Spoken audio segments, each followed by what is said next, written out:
Now, more from this guy. I like him as far as his straightforward, direct approach, and his taking the matter very seriously. I personally wasn't taking it as serious until I watched the video that I shared with you guys yesterday. I don't think I'm gonna be sharing any more of those conspiracy theorists like the guy that reminds me of the guy from America's Most Wanted. We gotta get these scumbags off the streets. That's who he reminds me of. That guy that was talking about the electromagnetic frequencies in the media software you bring into your home from working at home. That guy. It was a little far fetched. Not to say that I don't want to say I believe it, but I think that anything's possible as far as technology and everything else goes. Because technology is like 50 years ahead of what we know it to be. Like they got things that'll be out in 50 years that are already out now, is what I'm trying to say. But we'll just stick to the facts and let this guy tell us about this virus here. Think about this. In the beginning of March, a month ago, you guys didn't know anything about coronavirus. You guys were making jokes like, oh, coronavirus, I drink Modelo. I'm all good. This is my daily coronavirus update. Here's my medical degree behind me, Texas A&M University. And then I'm a surgeon, so here's my surgical diploma. If I get it up right there for you. All right, this is St. Joseph's Hospital and General Surgery right there, 2005. I just show you that because I want you to know that you're getting your information from a really credible source.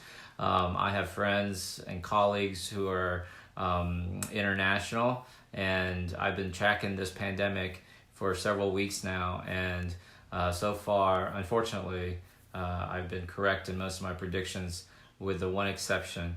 My numbers have been a little low. We're actually way behind. We're way worse than where I thought we would be. That's not good. Now, we are making a little bit of improvement, but I promise you it's going to get worse before it get better.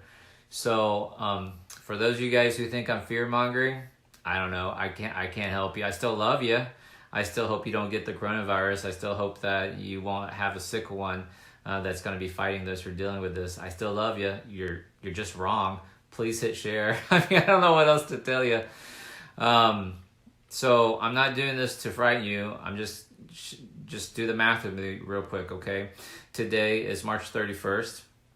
The New York Times just put out we're at 184,000 cases in the United States alone, 184,000. 840,000 cases worldwide, 840,000 cases worldwide with 40,000 deaths. So there's about a 4 to 4.5% death rate worldwide with coronavirus. Just for those of you who are new to this, the influenza, the seasonal flu, has a death rate of 0.1%. So even if you don't believe in the statistics, you don't believe that the data is accurate, you don't believe that people are getting tested enough, or whatever it is you want to believe, whatever bullshit story you want to say, even a death rate of 1% is 10 times more than the regular flu, 10 times. So 1% death rate of a lot of people is a big ass number. That's the first thing you got to realize, okay? So in the United States, we're patting ourselves on the back because our death rate was way lower. It was 1.3% for the last couple of weeks. Well, now today we are up to about 1.9% death rate. And New York City, when this all started a couple of weeks ago, New York State was bragging about this 0.3% death rate. And they were like, I don't understand. What's the big deal? The death rate's only 0.3% here. You know, they had 500 cases at the time. This would have been March 13th. About 2 weeks ago. And but Washington State, which was where it started for the United States, had a death rate of 6%. And I said, watch, that death rate in New York's going to go up. The New Yorkers foolish for walking around acting like, this isn't a big deal. Today, the death rate, can you believe New York State alone has 75,000 corona cases? 75,000 corona cases in one state. If it were a country, it would be fifth in the world in number of cases. It's about to surpass China. Think about that.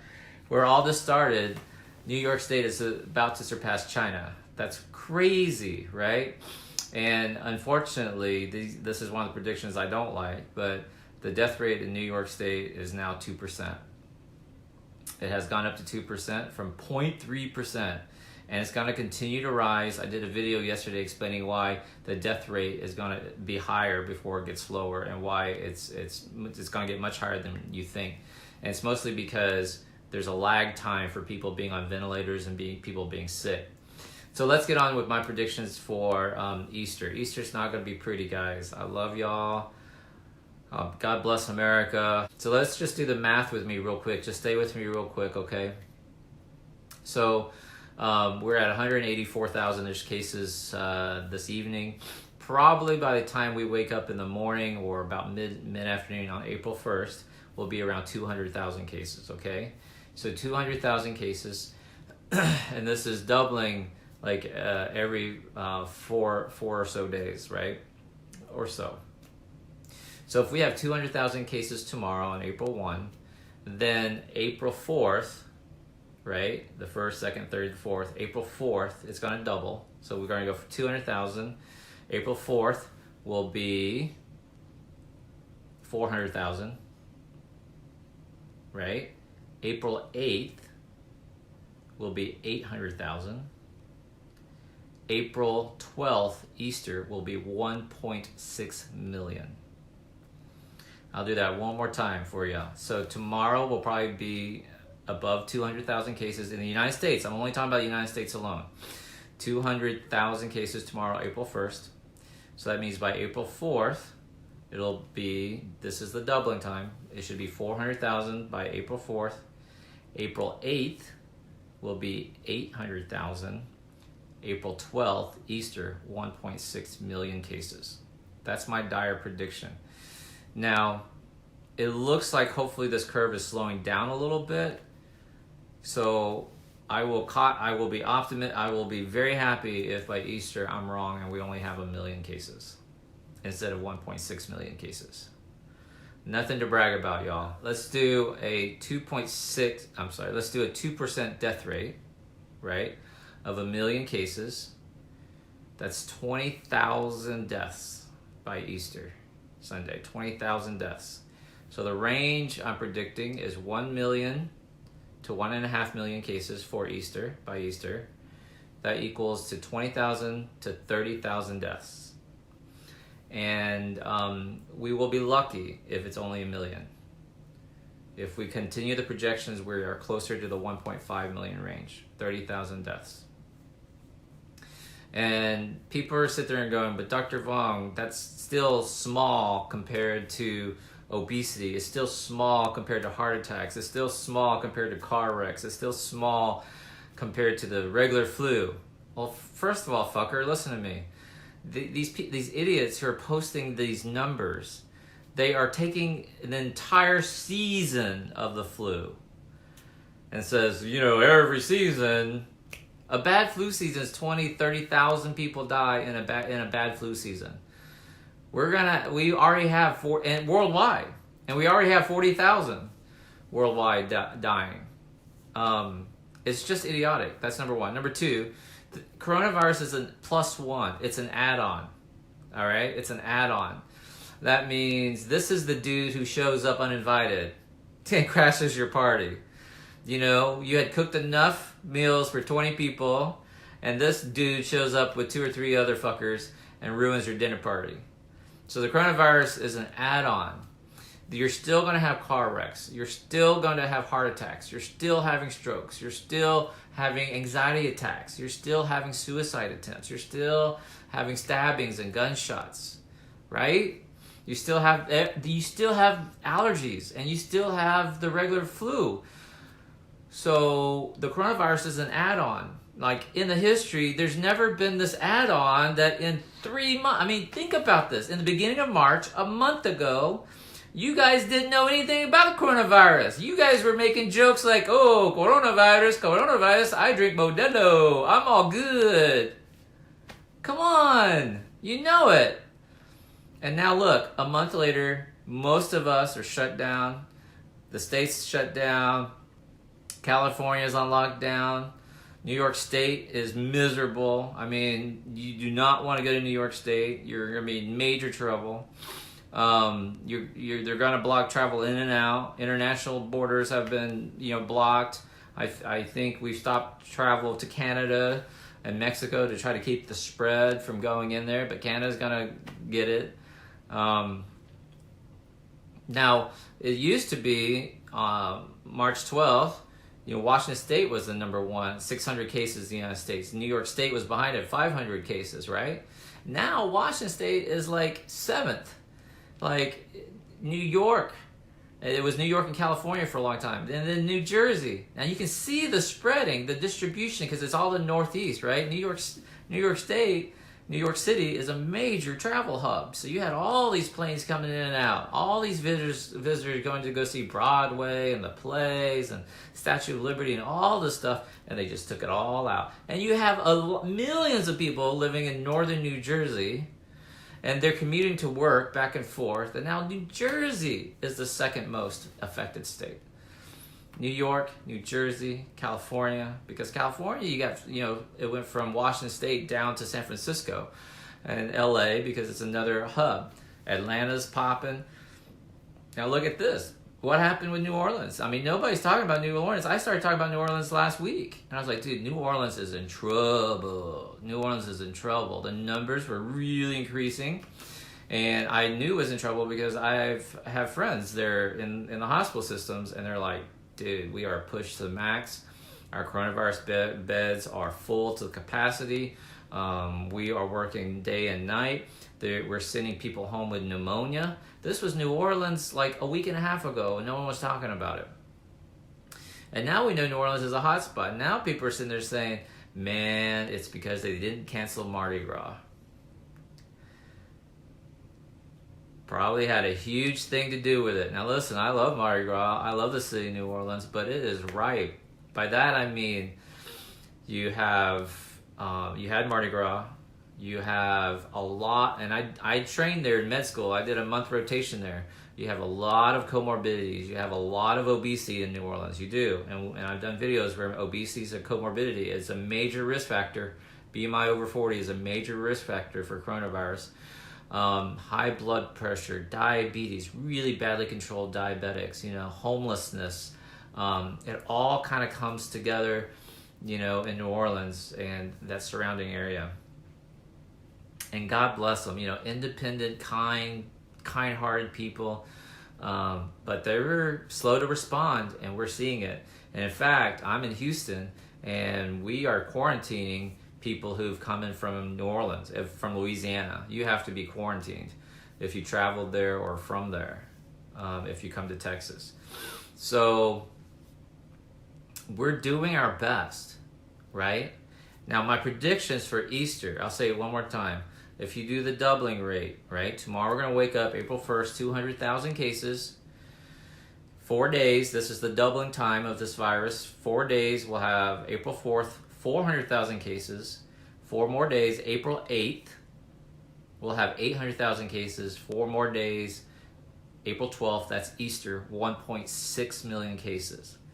I'm going to try to be conservative and say 1 to 1.5 million cases by Easter. That equals 20,000 to 30,000 deaths. And that's the United States alone. That's the United States alone. And that's because that's even with all of the canceled shows, canceled concerts, canceled sporting events, canceled Major League Baseball, basketball, all that stuff, UFC, canceled Broadway. Broadway's closed. Guys, Las Vegas is closed. They're turning off the lights on the Las Vegas Strip. So many people are becoming unemployed. Think about this. This is going to wreck us, devastate us economically. Now listen, why is this important? We've done all of that, and we're still going to have 1 million to 1.5 million cases by Easter. In 12 fucking days, we're going to have 1 million cases in the United States alone, okay? Even with all of the stuff that we've already done. Imagine, now you have loved ones, young kids, uncles, aunts, who thinks this is media hype, who thinks this is a hoax, who don't understand why they're having to stay home. They think this is way overblown. They think this is fucking political. They think this is a Trump thing to get Trump out of office. This is so asinine. Even with shutting everything off, we're going to have 1 million to 1.5 million cases by Easter in the United States alone. Imagine, fucker, what if we hadn't done it? For all of you smartasses out there who are sitting there going, this is nothing compared to regular flu. This is nothing compared to heart attacks. This is nothing. What if we hadn't taken action? Look at Italy. I'll tell you what happened to Italy. Italy has 100,000 cases, 11,000 deaths. Who knows how to do that math? That's an 11% death rate. 11% death rate. What if we had an 11% death rate? What if we had an 11% death rate? 1 million cases by Easter, that's 110,000 deaths. But because we took action, not quickly enough, and maybe not extreme enough, there are still pockets of areas like Wyoming, Montana, who are still like, I don't understand what the big deal is. I get it. There's still places like Nebraska, South Carolina, who still can't get their shit. They don't seem to, South Carolina doesn't seem to understand that Pennsylvania, New Jersey is just right up the coast. And they're acting like it's no big deal. Like people in Alabama, Mississippi, they don't seem to realize that Louisiana is just right a state right over. I mean, it is just jump right over. And they're not taking it seriously enough. So what if we hadn't done this? And as cavalier as Americans are, as arrogant, I love you. We're arrogant sons of bitches. We think we know best. But even, what if we had done these restrictions? How bad would it be? Just do the math. It would be unbelievable. Can you imagine one basketball game? This is how it started, right? 2 Utah Jazz basketball players tested positive for coronavirus, and then they thought, oh my God, what if we infected everybody in the arena? 10,000, 15,000 people at a sporting event, baseball season, all these concerts. Dude, like, you know, I went to a Pink concert a couple years ago, Taylor Swift concert a year ago. I mean, you're talking 80,000 people in an arena. And what if these concerts, you know, some big stars are touring. Pink is touring, Justin Bieber's touring. You know, we were going to get tickets to Justin Bieber. My girlfriend's only 28. What do you want from me? So, what if we hadn't taken this seriously? For all of the naysayers, for all of the people who are hating on me, for all of the people who think I'm a fearmonger, what if we hadn't taken action, right? The truth of the matter is this. We have trailers, 18-wheel trailers in New York City that's acting like morgues. They're not trailers delivering supplies. Listen to me, guys. They're makeshift morgues where they're putting the dead bodies. Believe it or not. I don't have to read CNN. I get it from my buddies who are surgeons in New York State, in New York City. And they're telling me, dude, we are overwhelmed. We've got OB-GYNs running vents. You've canceled all elective cases because you need the anesthesiologists who run vents.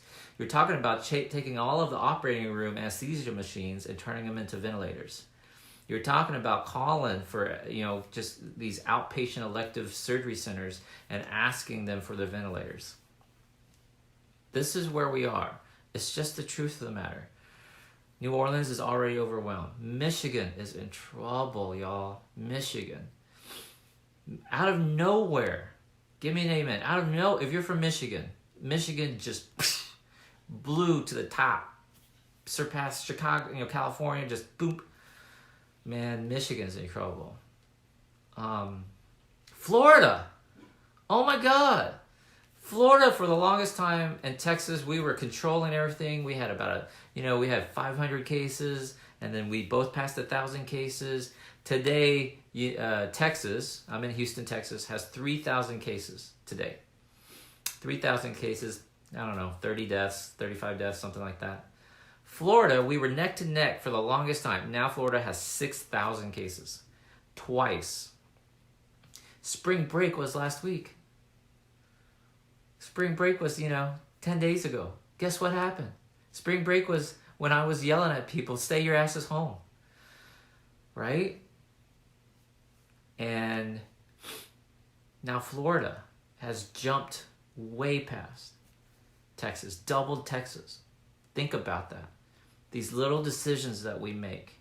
If you have a young kid, a millennial, somebody in the 20s, uncle who just does not believe that this is real, please tag them on this video. Please share this video for them.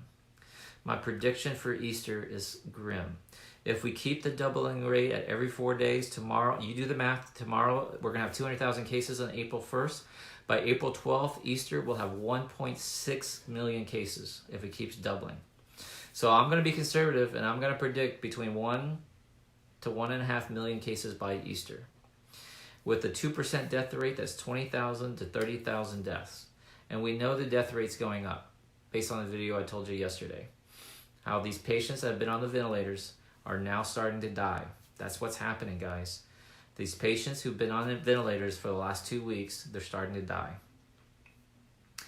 To the point that we are hospitals, hospital systems, and their medical staffs are considering not resuscitating someone who codes if they're in a coronavirus positive and they're on a ventilator and they code.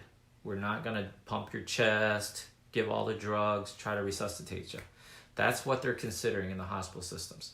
I'm telling you right now, because you're going to have to face this news when your grandmother gets sick, when your mom gets sick, because you dickhead went to spring break, because you don't wash your hands, because you don't believe in social distancing, and you're not going to get to see your mom or your grandmom because no one's going to be allowed in the hospital. There will be no visitation because we can't let it spread. There won't be rooms. There's no fucking waiting rooms. Y'all get this, right?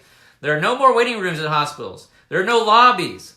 They are putting up makeshift hospital rooms in the lobbies of these major medical centers. You understand this, right? Do you hear me? There is no, like, I need to go see mom before she dies. No, you will not be allowed in. And now your hospitals and your doctors are considering not coding people who die on a ventilator, whose hearts stop beating. We are considering just letting them pass. That's the reality we're facing. Italy's already done it. Italy has already said they're not putting intubation in anyone who's over 80 and has coronavirus. You get it? I told you 2 weeks ago you were going to start seeing white pitch, like makeshift tents. Haven't you started seeing white tents pop up? And that's where all the coronavirus suspected people are going through. You've seen the makeshift tents, right? And now what? You're starting to see them turn convention centers into hospitals. You're starting them to see them turn like college campuses into hospitals. These extra buildings, these extra rooms, right? And we need it. You're still gonna die. There's still gonna be people that are gonna die. This is gonna get worse before it gets better. I'm telling you, I'm not a fearmonger. I'm just giving you the straightforward facts. I'm not sugarcoating it. I don't need you to keep a positive attitude. I know stressing you out lowers your immunity. I don't need any dickheads telling me that. Man, listen, normally I teach my patients how to meditate, gratitude journal, positivity. I'm telling you, we're positively not taking this coronavirus serious enough. I am positive. The message is not out enough. I'm positive it's going to get worse before it gets better.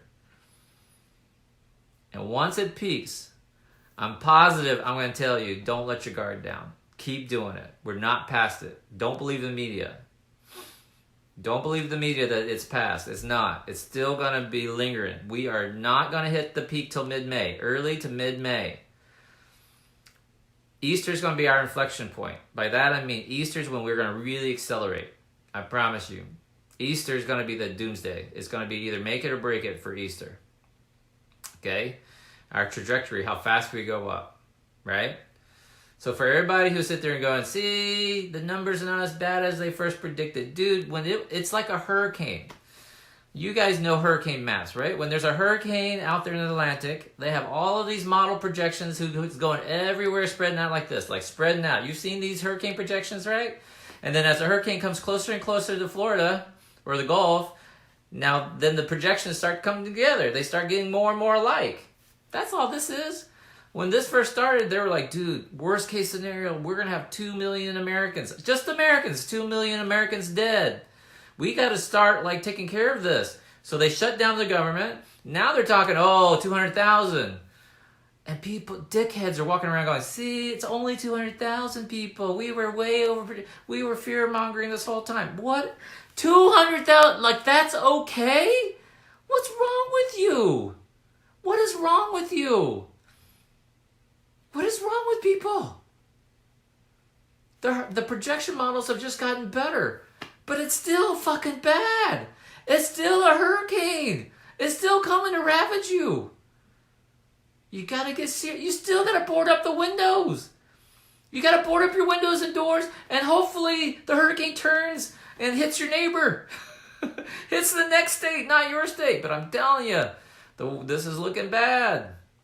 All of the states are going to be affected in the United States. We can only hope to contain it. We can only hope to mitigate it. Remember the timeline. Easter is going to be a major inflection point for us. Beginning of May, middle of May is going to be the apex, the peak. We'll start seeing cases go down, but it's still going to be a huge number of cases every single day, all through the end of May. The people on the ventilators are going to start dying. Deaths are going to start increasing in June. July, we're going to start burying our dead. We're going to start, cremating them, piling, mass cremation. We're going to start doing something that it's going to be a terrible July. Terrible July. Okay? Be prepared. We're not close. I love you guys very much. Stay safe.